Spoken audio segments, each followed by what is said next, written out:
Hoje é o Dia Nacional da Liberdade de Imprensa. Essa garantia prevista na nossa Constituição Federal permite a divulgação de informações importantes para a sociedade sem censura. E a repórter Evne Araújo preparou uma reportagem especial sobre como anda o respeito ao trabalho dos jornalistas no Brasil. O Dia Nacional da Liberdade de Imprensa foi instituído para lembrar o Manifesto de 1977, que exigia o fim da censura promovida pela ditadura militar. A liberdade de imprensa é um direito garantido pela Constituição de 1988. A Carta da República assegura ao cidadão a liberdade de manifestação do pensamento e de comunicação, proíbe a censura e dá aos jornalistas o direito de manter o sigilo das fontes. A liberdade de imprensa também é protegida pela Declaração Universal dos Direitos Humanos.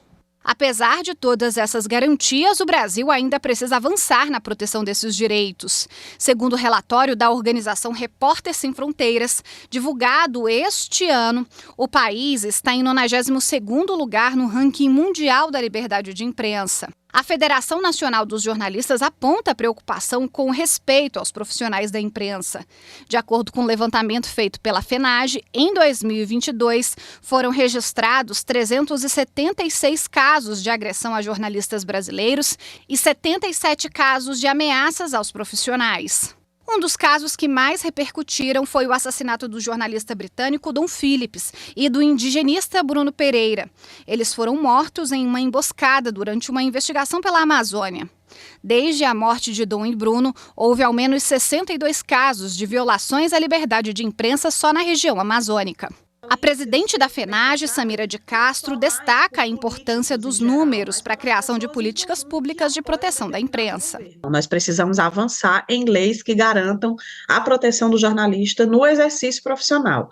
Um exemplo disso é uma demanda que a FENAGE tem também historicamente, que seria uma lei que garantisse que as investigações dos crimes contra jornalistas, e aí eu estou falando em crimes letais, né, assassinatos, que fossem federalizadas essas investigações, porque muitos assassinatos estão ligados a poderes locais constituídos.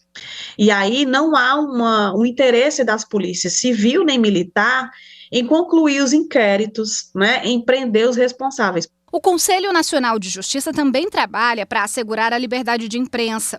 O CNJ tem hoje a Resolução 127 de 2022, que orienta os tribunais a adotarem medidas para frear as ações judiciais utilizadas como vingança contra jornalistas e resultam na limitação da liberdade de expressão.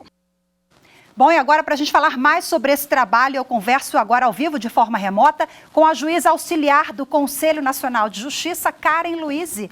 Olá, Karen, seja muito bem-vinda, boa tarde para você. Você integra essa Comissão Executiva Nacional do Fórum do Poder Judiciário e Liberdade de Imprensa, né? Na última semana, os senhores se reuniram numa reunião para traçar estratégias ali, dar mais efetividade a essa recomendação do CNJ, né? Que evita ações predatórias com o intuito de cercear o trabalho dos jornalistas, né?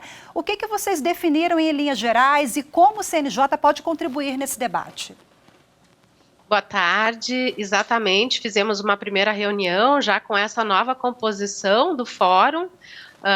E o que definimos inicialmente? Definimos que vamos cumprir o objetivo da nossa resolução, que é o de fazer um levantamento estatístico das ações judiciais que tratem das relações de imprensa, estudar modelos de atuação da magistratura em países democráticos para facilitar a compreensão desses conflitos e a atuação da imprensa, e também fazer uma atuação integrada com as escolas de formação de magistrados, para que a gente possa compartilhar esses conhecimentos no que diz respeito a essa matéria específica e a questão do assédio judicial e oferecer ferramentas à magistratura brasileira para tomadas de decisões livres e conscientes, considerando-se essa peculiaridade no que diz respeito a ações que visam a intimidação de jornalistas ao silenciamento das pessoas e o não compartilhamento de determinadas informações, o que fere,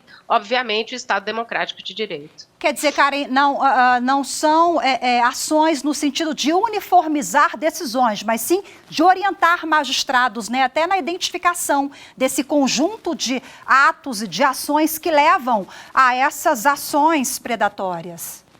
Exatamente, oferecer subsídios para essa magistratura para que ela possa tomar decisões com o conhecimento de como performam esses entes que visam a censura, que visam a intimidação de jornalistas, que visam o não compartilhamento de determinadas informações, para que aí sim a gente possa coibir essas ações e evitar que jornalistas sejam silenciados, que tenham o seu trabalho inviabilizado, que sejam adoecidos, sejam feridos, inclusive na sua saúde, e que a sociedade, ao fim e ao cabo, deixe de receber informações tão valiosas, tão importantes, para que compreenda o que acontece efetivamente na vida e no mundo. Consequentemente, a gente está falando de fortalecimento da democracia também, né?